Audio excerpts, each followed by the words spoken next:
Welcome back to Built for Adventure. If you're new here, we're a family of 4 who've been living our rural dream lifestyle since 2014 after leaving the London rat race. We're currently embarking on another complete lifestyle change and are documenting this journey as well as the highs and lows of living our dreams on this channel. In this episode, me and Seb share how we made our rural dream a reality and why we're now packing it in to chase a new adventure. A year ago, we made a really tough decision. Yeah, really tough. A really tough decision. We decided to quit our dream. We've been dreaming of this lifestyle for, 11 years and way beyond, and we decided, you know what, it's not our dream anymore. It's no longer. Let's change everything, throw it all up in the air and see what the new dream is. And that's what we did 11 years ago. We kind of got rid of everything that we knew about our current lives then. We started to question everything and look at where we were at that point, what we wanted, what we thought our young family would benefit the most from, and we decided just to change everything. And here we are again, changing everything. Everything. You might look at the dream we've built, and we've been so proud of it, and think we'd be mad to change it. But you know what? We feel it's the right thing to do. It's a lot of people's dream to live rurally on lots of land, having woodland, having meadow. Living the good life. Yeah. It has been. So nourishing. And we're ready for the next adventure. So this is exactly what we dreamed of. We were working the 9 to 5 for years in London, just desperate to find a way that we could get out, trying to find any way that we could follow this dream of ours to have fresh air and space. Access to nature, to use our hands. We've been trying to train ourselves up while we were living in London by being part of a community garden and taking courses that would give us the skills we might need to live this lifestyle. We loved that. I trained as a beekeeper with the Natural Beekeeping Association. Kate was learning how to build solar panels. Yeah, I grew lots of food and just tried to reskill ourselves because the skills that we were using on our everyday lives in London were not going to be useful for this dream life that we had. We were ready for more freedom, more intentionality, especially with a young family. Yeah, so we spent quite a while trying to think about what this dream even looked like, how we could kind of create this vision for ourselves. Lots of different routes that we took to try and figure out what worked for us. And then an opportunity came up to buy a property with my parents. So we leaped at the chance to find somewhere back in Norfolk. And at that time, when the opportunity arose, we were pregnant with our first son. So that really was a major catalyst in us thinking, right, we've got this newborn baby that's about to arrive in our lives. We do not want to be living and working this London 9 to 5 grind. Working, having to outsource like childcare just to be able to pay our rent. Just hustling. And even for us, just being in London, you're exposed to stress and pollution, and for a growing, developing child, we felt like if ever there was a time to leave London, it was at that point, to seek out a healthier, slower pace of life where that was the dream, that we could envision him running around a meadow, climbing trees and being free, and that's harder to come by in London. So we jumped at the opportunity to find somewhere where that could happen, and we were really lucky with what came up. We'd spent 7 years in London and it had just kind of happened. Like we went to university and just it seemed like everybody was going to London. Do that. That's the next step. You've done school, college, you're encouraged to go to university. We took a year out to go travelling. Yeah, but even that is like, I'll do the gap year. And then all the jobs are in London, so everybody just moves to London. You just moved there. You don't even really didn't know what we were going to do. Just went there. No. And then 7 years later, that's where you still are, just living the life. And until you take the time to really think about your life and to think about, like, is this actually right? Is this what I want this to be? It could easily have been 20, 30, 40 years if we hadn't questioned it. Elliot's arrival was really the catalyst of us just taking that really big leap with a newborn baby, which feels like even more responsibility because you're leaving the steady, stable career and what you know to just take a big leap into the dark. It's been so incredible. Our vision was to really spend more time as a family together. We wanted to find a way of enmeshing our lifestyle so that we were working and living and our children were just part of life. It wasn't separated. And so while we were house hunting and trying to figure out where we could all find that would work for all of us, I did a lot of research to find a plan that could work to support us. Loves research more than anything. I do get quite excited about research. I go really deep down many rabbit holes. But look what happens from it. Like, these ideas and these ways of being that enable us to create something different for ourselves that feels really good. So I had way back studied a degree in hospitality and tourism. I was no longer working in that field. I had then done a degree in environmental management, which is where I was working in, and came up with this idea to create an eco glampsite on this land that we would be buying with my parents. So we kind of combined that because it enabled us to work on the land, work outside with our hands, being kind of physical, managing land. And just to point out, Kate worked in an office. I was a music teacher. Yeah. None of the skills we had were relevant, really. So we knew it was going to be well out of our comfort zone, a real massive learning challenge. I think up until that point, you had just made a table out of pallets for our garden. It was amazing. It was good. It's only just recently died, actually, 15 years later. Yeah, it took me weeks. Yes, and we had like no tools, and you don't need any of that when you're just renting a flat in London. We wanted to feel empowered, we wanted to feel capable, we wanted to learn skills and not feel like we had to call someone up to fix everything. So yeah, the glampsite idea formulated. And we found this incredible property. We moved in when Elliot was about 6 months old. So that felt like a really big decision way back then. And yeah, now we're back full circle, making a whole other big decision. Because life goes in cycles and sometimes you just have to reflect and see if things still suit the people you currently are. You don't have to assume that because you've worked hard to get somewhere, there's sunk cost fallacy. You don't need to just double down and keep going.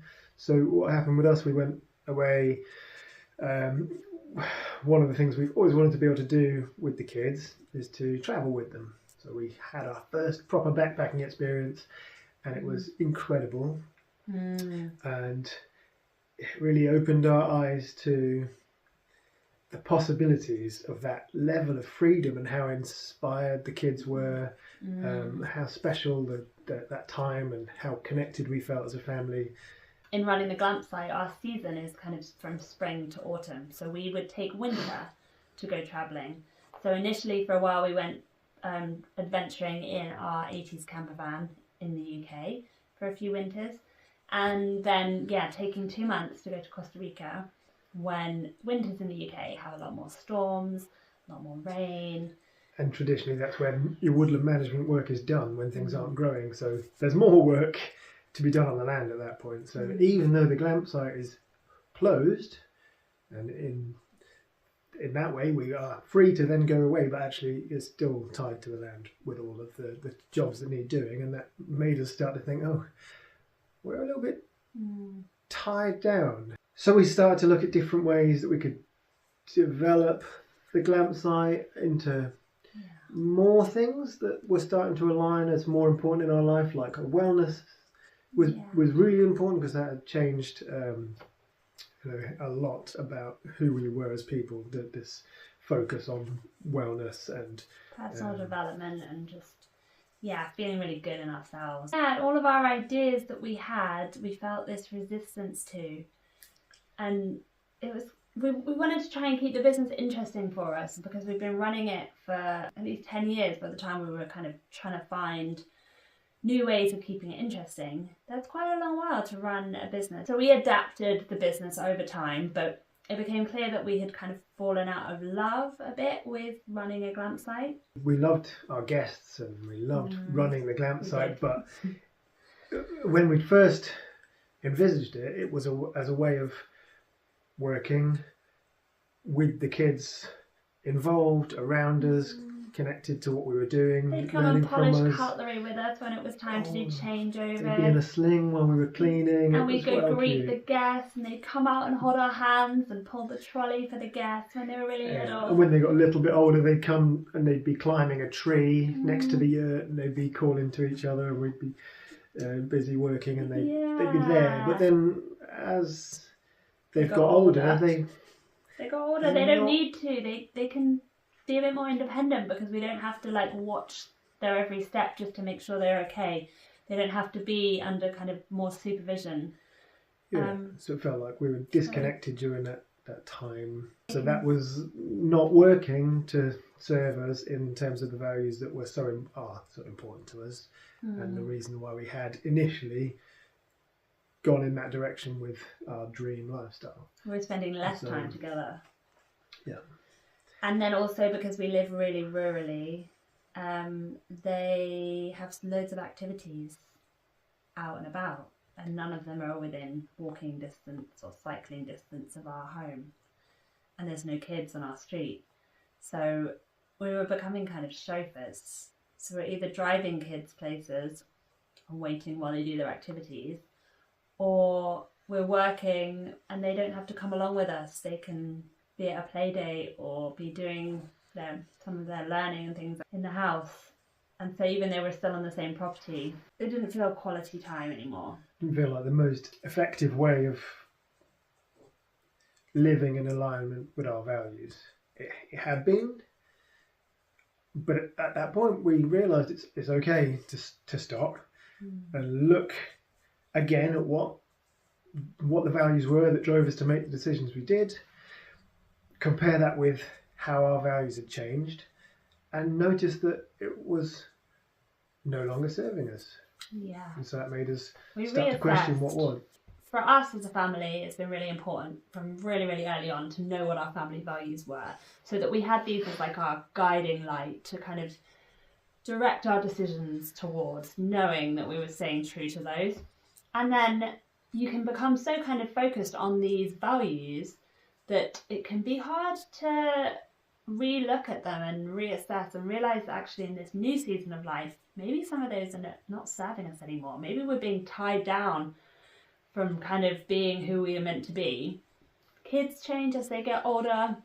We've definitely changed since we've been here, hugely. Yeah, we've massively changed. So, and your values, you may still have the same values, but their order of priority might have shifted. So we've always been called to adventure, to freedom.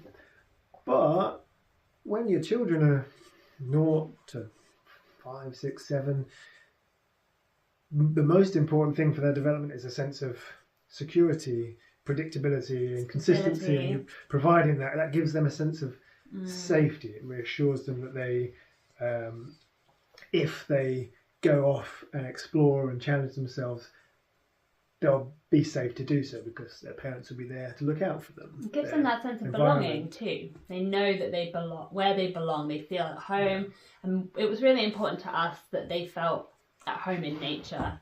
And so having this familiar nature that was just theirs to explore as they wanted. They know how to grow food, they know how to forage, they feel at one with this land, and now it's this opportunity to take it further. To seek further, more varied, more open their minds diverse wider experiences. So that's what Costa Rica really showed us, that they are so ready and they absolutely love that.